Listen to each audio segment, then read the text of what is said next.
अहोमार विकास যাত্রার এই ऐतिहासिक दिनटोत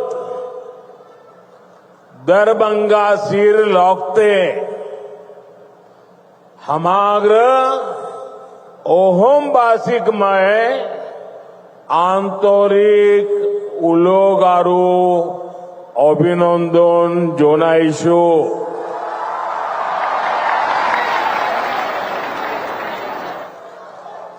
साथियों,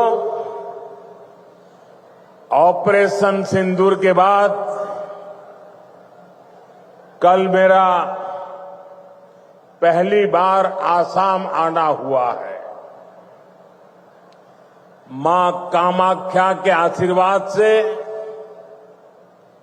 ऑपरेशन सिंदूर को जबरदस्त सफलता मिली। इसलिए आज मां कामाख्या की इस धरती पर आकर एक अलग ही पुण्य अनुभव हो रहा है और ये भी सोचने में सुहागा है कि इस क्षेत्र में आज जन्माष्टमी मनाई जा रही है। तो आप सबके बीच जन्माष्टमी के पावन पर्व पर आप सबको भी बहुत बहुत शुभकामनाएं देता हूं। और लाल किले से मैंने कहा था, चक्रधारी मोहन को याद किया था, श्री कृष्ण को याद किया था और मैंने भविष्य की सुरक्षा नीति में एक सुदर्शन चक्र की कल्पना को लोगों के सामने रखा है। साथियों, हमारा ये मंगलदोई तो वो स्थान है जहां संस्कृति की त्रिवेणी, इतिहास के गौरव और भविष्य की आशा सबका संगम एक साथ होता है। ये क्षेत्र असम की पहचान का भी केंद्र बिंदु है। प्रेरणा और पराक्रम से भरी इस भूमि पर आप सभी जनता जनार्दन के दर्शन करने का सौभाग्य पाकर मैं धन्य हूं। भाइयों और बहनों, कुछ दिन पहले ही हमने भारत रत्न सुधा कंठो भूपेन हजारी जी का जन्म दिवस मनाया है। कल उनके सम्मान में हुए एक बहुत बड़े कार्यक्रम का हिस्सा बनने का अवसर मुझे मिला। असम की ऐसी महान संतानों ने, हमारे पूर्वजों ने जो सपना देखा था, आज बीजेपी की डबल इंजन सरकार उसको पूरी ईमानदारी से पूरा करने में जुटी है।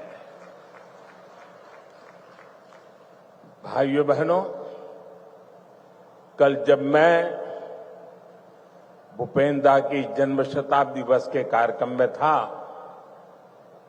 तो रात को मुझे मुख्यमंत्री जी ने एक बात बताई और आज सुबह मुझे वो वीडियो भी दिखाया। ये देख करके मुझे बहुत गहरी चोट पहुंची।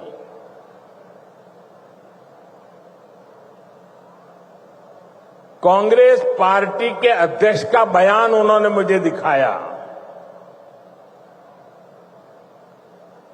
जिस दिन भारत सरकार ने इस देश के महान सपूत असम के गौरव भूपेन दा हजारिका जी को भारत रत्न दिया, उस दिन कांग्रेस पार्टी के अध्यक्ष ने बयान दिया था, उस समय मेरे ध्यान में नहीं आया था, आज मुझे वो दिखाया गया। कांग्रेस पार्टी के अध्यक्ष ने कहा था कि मोदी नाचने गाने वालों को भारत रत्न दे रहा है। साथियों, 1962 में चाइना के साथ जो जंग हुआ, उसके बाद पंडित नेहरू ने जो कहा था, वो घाव नॉर्थ ईस्ट के लोगों के वो घाव आज भी नहीं भरे हैं। और उस घाव पर कांग्रेस की वर्तमान पीढ़ी भी नमक छिड़कना का काम कर रही है। मैं आमतौर पर मुझे कितने ही गालियां दे, मैं तो भगवान शिव का भक्त हूं, सारा जहर निगल देता हूं।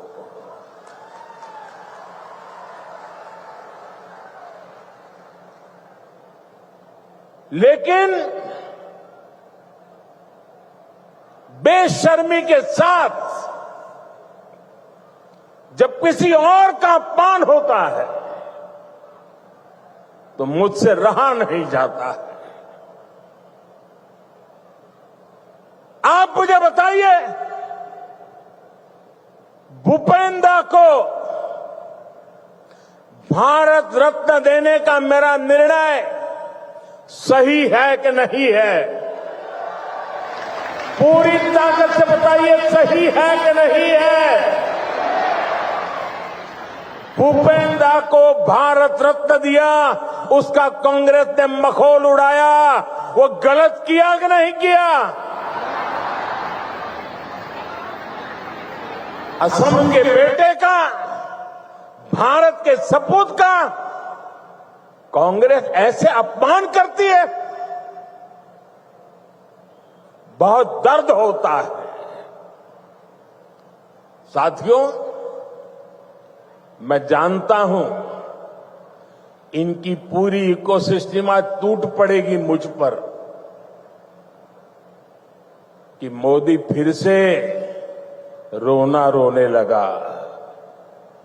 मेरे लिए तो जनता जनार्दन ही मेरा भगवान है,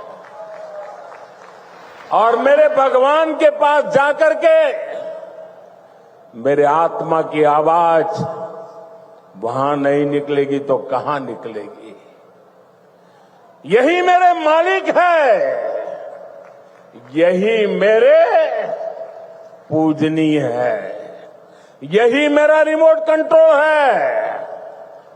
मेरा और कोई रिमोट कंट्रोल नहीं है।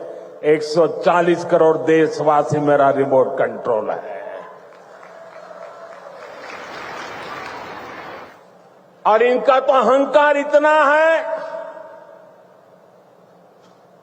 कि नामदार जब कामदार की पिटाई करते हैं और दर्द के कारण अगर कामदार के मुंह से दर्द की आवाज निकल जाए तो उस पर ज्यादा जुल्म करते हैं कि तुम्हें रोने का भी अधिकार नहीं है, तुम नामदार के सामने कामदार होकर के कैसे रो सकते हो? ऐसा अहंकार सार्वजनिक जीवन में शोभा नहीं देता है। असम के लोगों ने, देश के लोगों ने, संगीत प्रेमी लोगों ने, कला प्रेमी लोगों ने, भारत की आत्मा के लिए जी जान लगाने वाले लोगों ने कांग्रेस से जवाब मांगना चाहिए कि आपने भूपेंद्र का अपमान क्यों किया? भाइयों बहनों, असम की सांस्कृतिक विरासत का सम्मान, संरक्षण और असम का तेज विकास, ये डबल इंजन सरकार की प्राथमिकता रही है।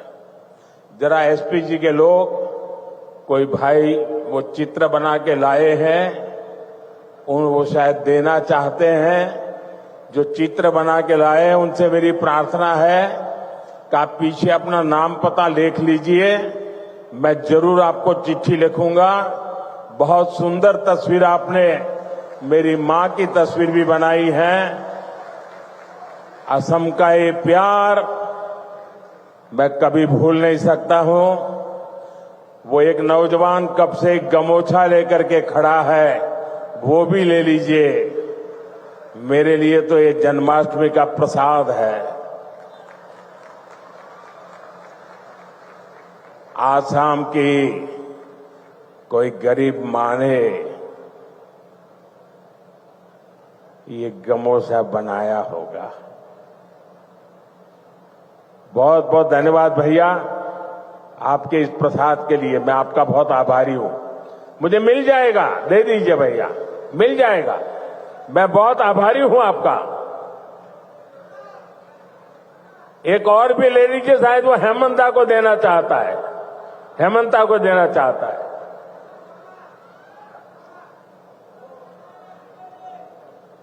ठीक है, जहां जाना है सही जगह पे जाएगा। बहुत आपका प्यार के लिए धन्यवाद नौजवान।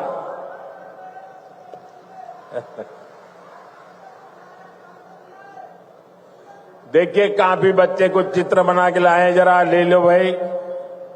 इतना प्यार बरसा रहे हैं लोग, ये छोटे छोटे बालक।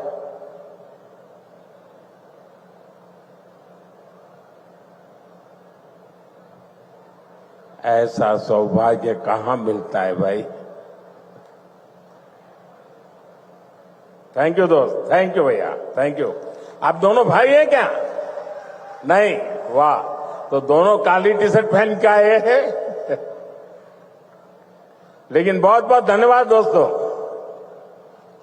साथियों, सरकार और असम वासियों के साझा प्रयासों से आज असम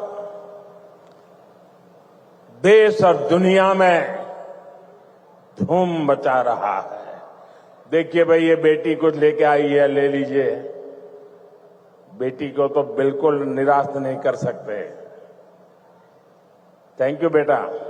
बेटे, अपना नाम लिखा है पीछे? अगर नाम लिखा है तो मैं चिट्ठी लिखूंगा। अपना नाम पता लिख दो बेटा।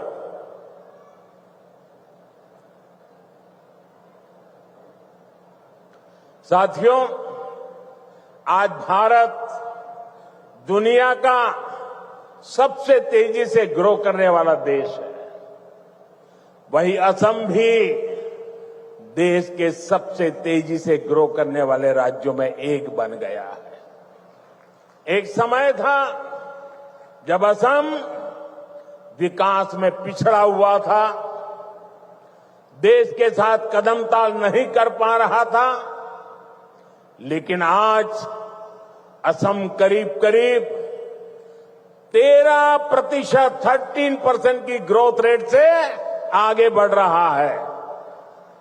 बेटा, बहुत बहुत धन्यवाद। साथियों, 30% ग्रोथ, 13% ग्रोथ, ये बहुत बड़ी अचीवमेंट है। ये आपकी अचीवमेंट है। हो जाए ताली आज आपके नाम पर। हमारे नाम पर तो आप बहुत तालियां बजाते हैं। मैं आज आपके पसीने पर ताली बजाना चाहता हूं।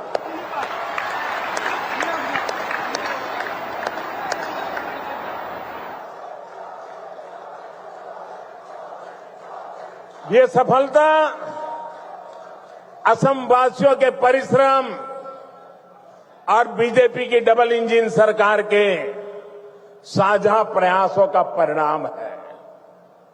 मुझे खुशी है कि असम की जनता इस पार्टनरशिप को लगातार मजबूत कर रही है। इसलिए तो हर चुनाव में हेमंता जी और उनकी टीम को बार बार भारी समर्थन मिल रहा है। हाल में हुए पंचायत चुनावों में भी असम ने हम सभी को ऐतिहासिक विजय दिलाई है, अपना आशीर्वाद दिया है। साथियों, भाजपा सरकार असम को भारत के विकास का ग्रोथ इंजन बनाने के लक्ष्य के साथ काम कर रही है। आज का ये कार्यक्रम भी हमारी इसी संकल्प का हिस्सा है।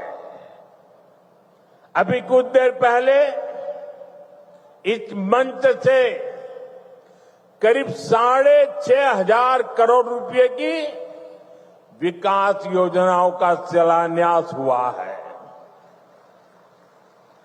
हमारी डबल इंजन सरकार असम को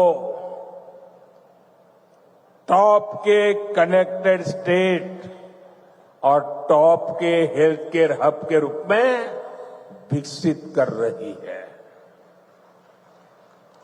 ये प्रोजेक्ट्स इसी संकल्प को और सशक्त करेंगे। आप सभी को दरांग मेडिकल कॉलेज और अस्पताल के लिए, हाईवे के लिए, रिंग रोड के लिए बहुत बहुत बधाई। साथियों, पूरा देश आज विकसित भारत के निर्माण के लिए एकजुट होकर आगे बढ़ रहा है। खास तौर पर हमारे जो नौजवान साथी हैं, उनके लिए विकसित भारत सपना भी है और संकल्प भी है। की सिद्धि में हमारे नॉर्थ ईस्ट की बहुत बड़ी भूमिका है। ये मैं सिर्फ इसलिए नहीं कह रहा हूं कि मुझे आप लोगों के प्रति बहुत प्यार है, बहुत सम्मान है, नॉर्थ ईस्ट के प्रति मेरा लगाव है, सिर्फ इसलिए नहीं कह रहा हूं। मैं इसलिए कह रहा हूं, इसके पीछे ठोस कारण है। आजादी के बाद बड़े शहर, बड़ी इकोनॉमी, बड़े बड़े कारखाने पश्चिम और दक्षिण भारत में ही विकसित हुए। इस दौरान पूर्वी भारत का बहुत बड़ा इलाका, बहुत बड़ी आबादी विकास की दौड़ में पीछे रह गई। अब भाजपा सरकार इस स्थिति को बदल रही है। 21वीं सदी के 25 साल बीत चुके हैं। जिस 21वीं सदी के हम गीत गाते रहे ना, कांग्रेस के जमाने से सुन रहे थे 21वीं सदी आ रही है, 21वीं सदी आ रही है। आकर के भी 1/4 समय तो पूरा हो गया। अब 21वीं सदी का ये अगला हिस्सा ईस्ट का है, नॉर्थ ईस्ट का है। अब आपका टाइम आया है। असम का नॉर्थ ईस्ट का समय आया है। आपका समय आया है। मेरे नौजवानों, अब समय आपकी मुट्ठी में है। भाई एक और बच्चा कुछ लेके आ गया, ले लीजिए भाई।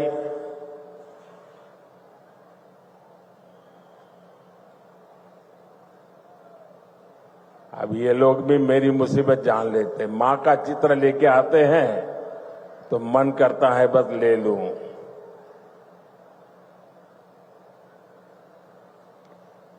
दे दो बेटे, ये मेरे साथी हैं, पीछे अपना नाम पता लिख लेना मैं कलेक्ट कर लूंगा, इसको आपको चिट्ठी लिखूंगा, जरा ये लेकर के दे दीजिए भी एसपी जी वालों को। साथियों, किसी भी क्षेत्र के तेज विकास के लिए तेज कनेक्टिविटी बहुत जरूरी है। इसलिए हमारी सरकार का बहुत अधिक फोकस नॉर्थ ईस्ट में कनेक्टिविटी पर रहा है। रोड, रेल, एयर जैसी physical connectivity, 5G, internet, broadband जैसी डिजिटल कनेक्टिविटी, इससे आप लोगों को सुविधा मिली, जीवन आसान हुआ, बिजनेस करना आसान हुआ।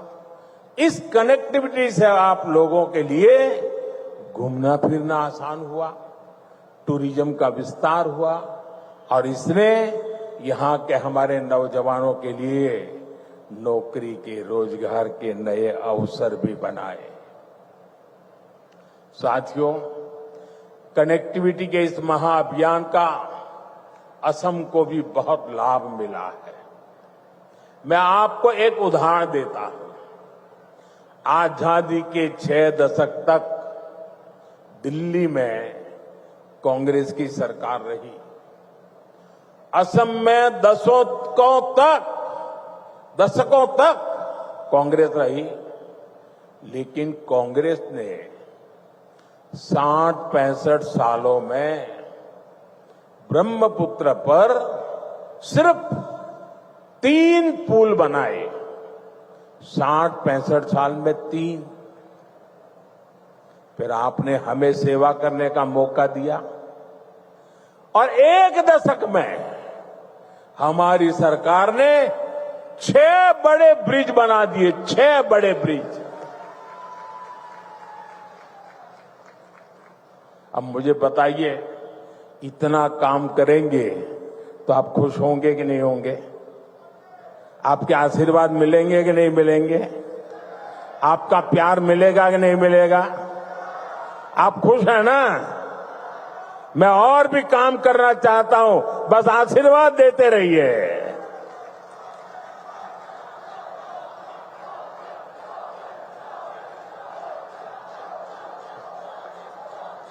आज भी कुरवा नारंगी ब्रिज का शिलान्यास हुआ है। इस ब्रिज से गुवाहाटी और दरांग के बीच की दूरी कुछ ही मिनट की हो जाएगी। इससे आम लोगों के समय और पैसे की बचत होगी, ट्रांसपोर्टेशन सस्ता होगा, टाइम कम लगेगा, ट्रैफिक की परेशानियां कम होगी और इसके कारण कीमतें भी कम होती है। साथियों, नई रिंग रोड से आपको बहुत फायदा होगा। जब ये बन जाएगी तो ऊपरी आसाम की तरफ जाने वाली गाड़ियों को शहर में आने की जरूरत ही नहीं पड़ेगी। ये ring road 5 national highway, 2 state highway, 1 airport, 3 railway station और 1 इनलैंड वाटर टर्मिनल को आपस में जोड़ने का काम करेगा। यानी असम में पहली बार सीमलेस मल्टी मॉडल कनेक्टिविटी का पूरा नेटवर्क होने का ये है डबल इंजन की बीजेपी सरकार का विकास का मॉडल। साथियों, हम आज की नहीं बल्कि अगले 25-50 साल की जरूरतों के मुताबिक देश को तैयार कर रहे हैं,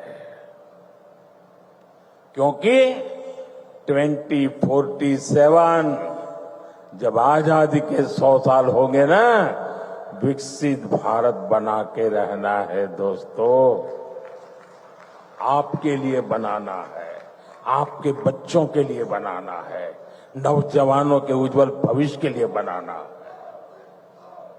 इसी कड़ी में मैंने लाल किले से घोषणा की थी कि अब जीएसटी में नेक्स्ट जनरेशन रिफॉर्म होगा। आज मैं इस रिफॉर्म की खुशखबरी के साथ आपके बीच आया हूं। आज से ठीक 9 दिन के बाद नवरात्रि का पहला दिन होगा। जीएसटी की दरें बहुत कम हो जाएगी और इससे असम के, देश के हर परिवार को फायदा होगा। रोजमर्रा की बहुत सारी चीजें और सस्ती हो जाएगी। हमने सीमेंट पर टैक्स कम किया है। इसके लिए जिसको घर बनाना है उसका खर्चा कम होगा। कैंसर जैसी अनेक गंभीर बीमारियों की अनेक महंगी दवाएं सस्ती हो जाएगी। बीमा कराना सस्ता हो जाएगा और जिस नौजवानों को मोटरसाइकिल लेनी है, नई कार खरीदनी है, वो भी सस्ती हो जाएगी। आजकल आप देखते होंगे मोटर कंपनियों में ऐसी होड़ मची है, एडवर्टाइजमेंट दे रहे हैं, 80,000 काम, 1 लाख रुपया काम, लगातार इससे जुड़े विज्ञापन दे रहे हैं।